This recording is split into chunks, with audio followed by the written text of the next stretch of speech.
भंडारा गोंदिया जिला वासियों के लिए खुश खबर है। अब आपका मनपसंद channel BS crime India news अब आपके केबल नेटवर्क पर, जी हां, अपने केबल नेटवर्क के एशियन चैनल नंबर 13 पर उपलब्ध है।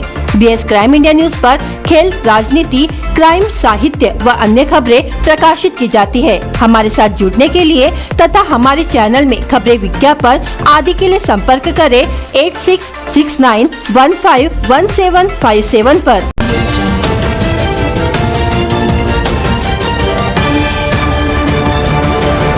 पुणे के कोंडवा इलाके से एक हैरान करने वाला मामला सामने आया है।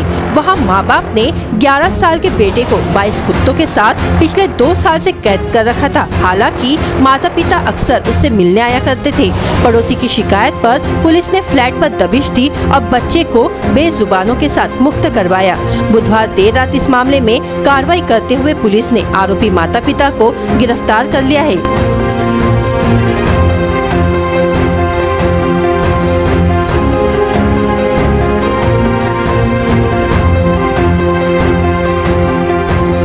पुणे पुलिस के वरिष्ठ पुलिस निरीक्षक सरदार पाटिल ने बताया कि बच्चे को घर में गलत ढंग से कैद करने के लिए संजय लोधरिया और शीतल लोधरिया को अरेस्ट किया है। दोनों कोंडवा की कृष्णाई बिल्डिंग में रहते हैं। इन्होंने अपने घर में 22 कुत्तों को रखा हुआ था। इनमें से ज्यादातर सड़क से उठाए गए थे। पाटिल ने बताया कि आरोपी दंपति खाना देने के लिए घर में आते थे और फिर कुछ देर वहां रहने के बाद वापस चले जाते थे। कृष्णाई बिल्डिंग के रहने वाले कुछ लोगों ने घर में कैद बच्चे को खिड़की पर खड़े होकर अजीब हरकत करते हुए देखा। इसके बाद चाइल्ड लाइन की अनुराधा सहस्त्रबुद्धे को फोन करके इसकी जानकारी दी। यह बच्चा आमतौर पर बालकनी या खिड़की पर बैठा रहता था। घर में से दिन भर कुत्तों के भौंकने की आवाज आती थी। पिछले 1 सप्ताह से घर में दुर्गंध आ रही थी, जिसके बाद पड़ोसियों ने परेशान होकर शिकायत की। जंगली जानवर आमतौर पर खेत में आकर फसलों को नुकसान पहुंचाते हैं। यह अक्सर किसानों और खेत मजदूरों को घायल करते हैं।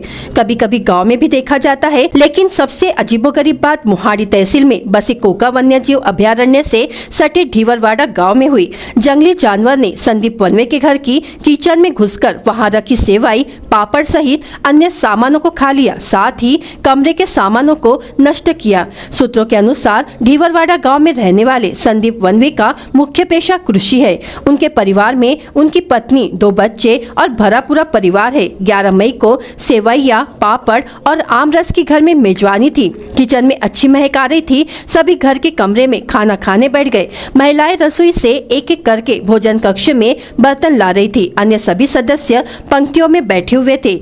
अचानक वनवे के घर में एक जंगली जानवर घुस गया। इससे खलबली मच गई। वहां उपस्थित लोगों ने उन्हें जो कुछ भी मिला उसके सहारे जानवर को घर से बाहर निकालने की कोशिश करने लगे, लेकिन उसने घर में खाने की गंध महसूस की होगी। वह सीधे किचन में गया। घर के सदस्यों को समय मिला और किचन का दरवाजा बंद कर लिया। जानवर ने वहां सेवैया, पापड़, आम रस, चावल, सब्जियां और गेहूं का आटा खा लिया। उसने कमरे का सामान नष्ट कर दिया और कोने में सोने चला गया। यह सब घर के किसी सदस्य बगल की खिड़की से देख रहे थे। उन्होंने घटनाक्रम मोबाइल फोन में कैद कर लिया। लोगों ने वन विभाग को इसकी सूचना दी। रात करीब 10:30 बजे वन विभाग की टीम घर पर पहुंची और जानवर को पकड़कर उसके आवास पर छोड़ दिया। सौभाग्य से किसी को चोट नहीं आई। वनवे ने वन विभाग से तत्काल नुकसान की भरपाई देने की मांग की है। इस वक्त की बड़ी खबर, गढ़चिरौली जिले के देसाईगंज तहसील में बीते दिनों बाघ के हमले में 3 लोगों की जान गई थी। आरमोरी तहसील में भी नरभक्षी बाघ ने उत्पात मचाना प्रारंभ कर दिया है। आरमोरी शहर से कुछ ही दूरी पर स्थित जूना तलाठी कार्यालय के पास बाघ ने आज सुबह करीबन 7:30 बजे के दरमियान एक व्यक्ति पर हमला कर उसे मौत के घाट उतारा। मृतक व्यक्ति का नाम नंदू गोपाड़ा मेश्राम, उम्र 50 वर्ष बताया गया है। वन विभाग के दल ने घटनास्थल पर पहुंचकर मामले का पंचनामा किया और शव को अपने कब्जे में लिया।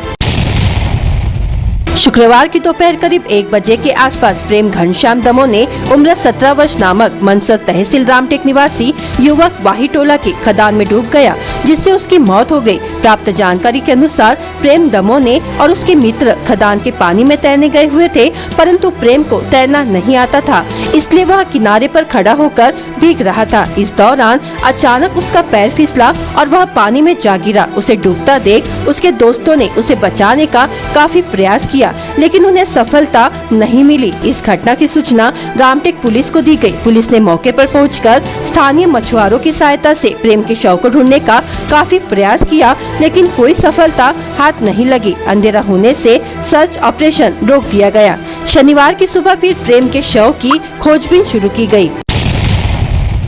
छत्तीसगढ़ की राजधानी रायपुर में बड़ा हादसा हो गया। गुरुवार 13 मई की रात करीब 9:10 पर लैंडिंग के दौरान हेलीकॉप्टर दुर्घटनाग्रस्त हो गया। हेलीकॉप्टर दुर्घटना में 2 पायलटों की मौत हो गई। मृत पायलटों के नाम कैप्टन गोपाल कृष्ण पांडा और कैप्टन AP श्रीवास्तव बताया जा रहा है। कल रात 9:10 पर किसी तकनीकी खराबी के कारण हेलीकॉप्टर जमीन से टकरा गया। इसी बीच हेलीकॉप्टर दुर्घटनाग्रस्त हो गया। दोनों पायलटों को पास के अस्पताल ले जाया गया, लेकिन उन्हें मृत घोषित कर दिया गया। रायपुर एयरपोर्ट में हुए हादसे पर छत्तीसगढ़ के मुख्यमंत्री भूपेश बघेल ने दुख व्यक्त किया है। रायपुर हवाई अड्डे पर हेलीकॉप्टर दुर्घटना के बारे में दुखद सूचना मिली थी। ईश्वर उनके परिवारों को शक्ति दे और दिवंगत आत्मा को शांति प्रदान करे, यह ट्वीट भूपेश बघेल ने किया है। दो दोपहिया के बीच हुई जोरदार टक्कर में एक युवक की मौके पर ही मृत्यु हो गई। वहीं दूसरे दोपहिया सवार एक लड़की व लड़का गंभीर रूप से घायल हो गए हैं। यह दुर्घटना वैनगंगा नदी के काधा के बड़े पुल पर मंगलवार 10 मई की रात 10:30 बजे हुई। मृतक का नाम मौदा तहसील के ग्राम गोबरी निवासी मंगेश रमेश वरवाड़े उम्र 28 वर्ष है। वही घायल लड़की का नाम दीपाली वर्मा तथा रोशन वर्मा है। प्राप्त जानकारी के अनुसार नागपुर के पारडी के एकता नगर निवासी जनक इतवारी वर्मा उम्र 45 वर्ष यह अपने दोपहिया स्प्लेंडर प्लस क्रमांक MH 150 BE 5537 से जा रहा था। तभी विपरीत दिशा से आ रही दोपहिया क्रमांक MH 40 C 7321 से आ रहे मंगेश वरवाड़े ने जनक की दोपहिया को वैनगंगा नदी के पुल पर जोरदार टक्कर मार दी, जिसमें जनक की बेटी दीपाली तथा बेटा रोशन गंभीर रूप से घायल हो गए। इस घटना को लेकर जनक वर्मा द्वारा दर्ज शिकायत पर काधा पुलिस ने भादवी की धारा 279, 337, 338, 304, उपधारा 184 के तहत मामला दर्ज किया है। इस मामले की जांच सहायक पुलिस निरीक्षक मिसाले कर रहे हैं। बैंक ऑफ इंडिया प्राइवेट प्रायोजित स्टार स्वयं रोजगार प्रशिक्षण संस्था द्वारा सिलाई प्रशिक्षण का वर्ग का आयोजन 20 मई 2022 से किया जा रहा है।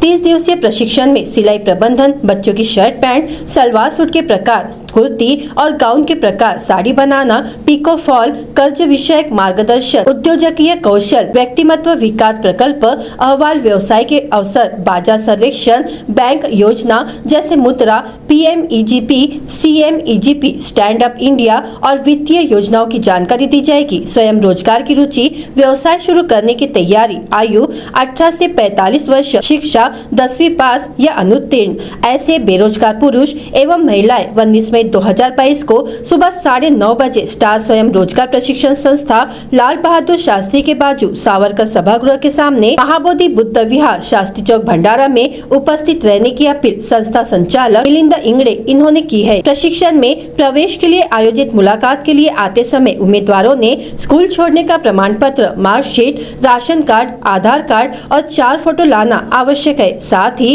इस प्रशिक्षण में प्रशिक्षणार्थियों को भोजन, चाय, नाश्ता, किताबें और रहना आदि निःशुल्क प्रदान किए जाएंगे। अधिक जानकारी के लिए 8669028433 9511875908 और 9766522984 पर संपर्क करें। नशे की लत को पूरा करने के लिए एक युवक नागपुर शहर समेत ग्रामीण भागों से दोपहिया गाड़ी चोरी करने की वारदातों को अंजाम दे रहा था। कपिल नगर पुलिस की टीम ने पेट्रोलिंग के दौरान ऋतिक हेडाऊ नामक इस चोर को गिरफ्तार किया है। उसके पास से चोरी की 2 दोपहिया गाड़ी भी बरामद की गई है। यामध्ये 18 फेब्रुवारी 2022 रोजी नयन फिर्यादी जो आहे नयन बनसोड नावाचा म्हाळा क्वार्टरमध्ये राहतो कापनगर हद्दीमध्ये, यांनी याच्या घरात जो रात्री ते 2200 वाजताच्या दरम्यान घराच्या समोरच गाडी ठेवलेली होती, त्याची बाईक 4246 नंबरची आपली बाईक ठेवलेली होती स्प्लेंडर, ती अज्ञात चोराने चोरून नेलेली. त्याने आमच्या याच्यात फिर्याद दाखल केलेली होती. आम्ही गुन्हा त्याचा दाखल केलेला होता. त्या दाखल गुन्ह्यामध्ये आम्ही तपास करत असताना आम्हाला आता काल ही गाडी मिळून आलेली आहे आणि आरोपी सुद्धा मिळून आलेला आहे. याच्यामध्ये आरोपी जो आहे तो आहे ऋतिक खेडव नावाचा आरोपी आहे.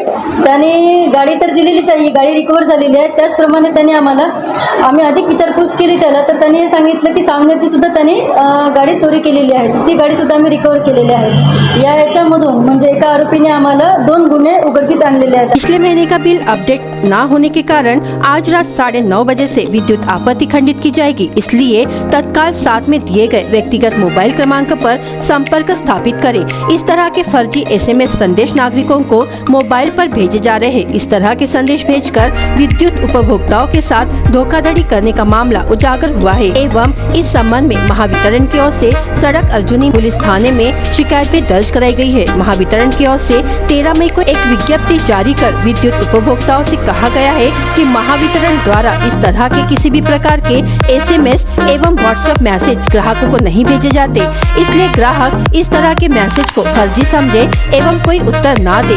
महावितरण ने यह भी आह्वान नागरिकों से किया है कि विद्युत बिल भरने के लिए व्यक्तिगत मोबाइल क्रमांक पर यदि कोई लिंक भेजी जाती है तो ग्राहक पूरी तरह इसकी ओर अनदेखी करे, अन्यथा उनके साथ आर्थिक धोखाधड़ी होने की संभावना है।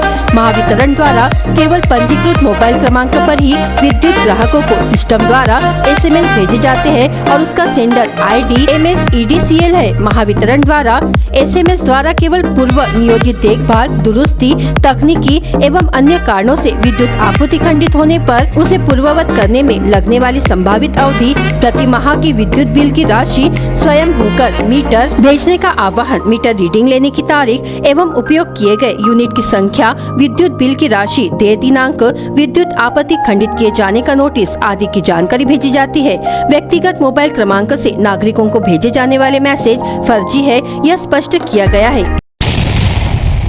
संसद के उच्च सदन राज्यसभा के जून से अगस्त के बीच 15 राज्यों से चुने गए सदस्यों की रिक्त हो रही 57 सीटों के लिए 10 जून को चुनाव होंगे। इन 57 सीटों में उत्तर प्रदेश के सबसे ज्यादा 11, महाराष्ट्र और तमिलनाडु से 6, बिहार से 5, राजस्थान, आंध्र प्रदेश और कर्नाटक से 4, मध्य प्रदेश और ओडिशा की 3, तेलंगाना, छत्तीसगढ़, पंजाब, झारखंड और हरियाणा की 2, जबकि उत्तराखंड की 1 सीट शामिल है। चुनाव आयोग ने गुरुवार को उक्त घोषणा करते हुए बताया कि चुनाव की अधिसूचना 24 मई को जारी होगी। नामांकन की आखिरी तारीख 31 मई है। नामांकन पत्रों की जांच 1 जून और नाम वापस लेने के लिए 3 जून अंतिम तारीख होगी। सभी 57 सीटों पर 10 जून को ही वोट डाले जाएंगे और इसी दिन गिनती भी होगी। महाराष्ट्र के 6 राज्यसभा सदस्यों का कार्यकाल 4 जुलाई को समाप्त हो रहा है। इनमें कांग्रेस नेता पी चिदम्बरम, केंद्रीय मंत्री पीयूष गोयल, डॉक्टर विकास महात्मे, प्रफुल्ल पटेल, संजय राउत और डॉक्टर विनय सहस्त्रबुद्धे शामिल है। मामूली विवाद में व्यक्ति की लकड़ी से पिटाई कर दी। घटना पिपलगांव कोहली ग्राम में घटित हुई। इसे लेकर पिपलगांव कोहली निवासी श्रीमती कीर्ति विकास परते की उम्र 24 वर्ष की शिकायत पर लाखांदूर पुलिस ने 4 लोगों के खिलाफ मामला दर्ज किया है। विकास परते की व उसकी पत्नी कीर्ति परते की यह दोनों अपने घर में थे। इस दौरान विकास के घर में परिजन कपड़े बदलने के लिए आए तो उसने घर में क्यों आए हो यह कहा। इस पर रविकांत कुंडलिक परते की उम्र 25 वर्ष, राहुल दादाजी परते की उम्र 22 वर्ष ने मिलकर विकास परतेकी के सिर पर लकड़ी से हमला कर दिया। इसे लेकर कीर्ति परतेकी ने लाखांदूर पुलिस थाने में शिकायत दर्ज की। कीर्ति परतेकी की शिकायत पर पुलिस ने रविकांत परतेकी उम्र 25 वर्ष, राहुल दादाजी परतेकी उम्र 22 वर्ष, कुंडलिक नारायण परतेकी उम्र 60 वर्ष, दादाजी नारायण परतेकी के खिलाफ धारा 326, 504, 506, 34 भादवी के तहत मामला दर्ज किया गया। मामले की जांच पुलिस हवालदार कोसरे कर रहे हैं। ट्रैक्टर का मरम्मत कार्य निपटाकर साकोली वर्षा राज्य मार्ग से लाखांदूर जा रहे ट्रैक्टर से चालक का नियंत्रण छूट जाने से ट्रैक्टर पलटने से चालक घायल हो गया। घटना बुधवार 11 मई को दोपहर 2 बजे के दौरान साकोली वर्षा राज्य महामार्ग के चिचोली दांडे गांव के नहर परिसर में हुई।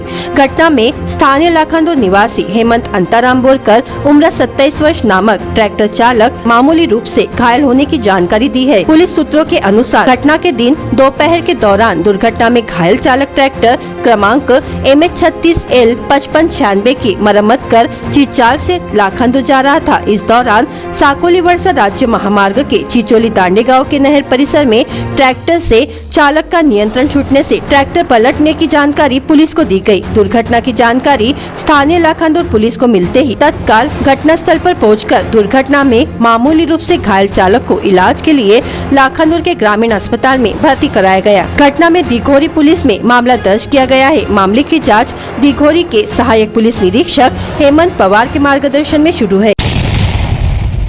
साकोली तहसील में इस वर्ष उस मुबारक हजरत बाबा भाई साहब रहमतुल्ला अलैह का उस शरीफ साकोली में रखा गया है। 16 मई 2022 को बाद नमाज ईशा 8:30 बजे तकरीर जलसा इंतजाम किया गया है, जिसमें अलहाज मोहम्मद हाशिम अशरफी की तकरीर रखी गई है। हजरत बाबा भाई साहब रहमतुल्ला अलैह मदरसे के सामने रखा गया है। इस प्रोग्राम में ज्यादा से ज्यादा लोग शिरकत फरमाएं।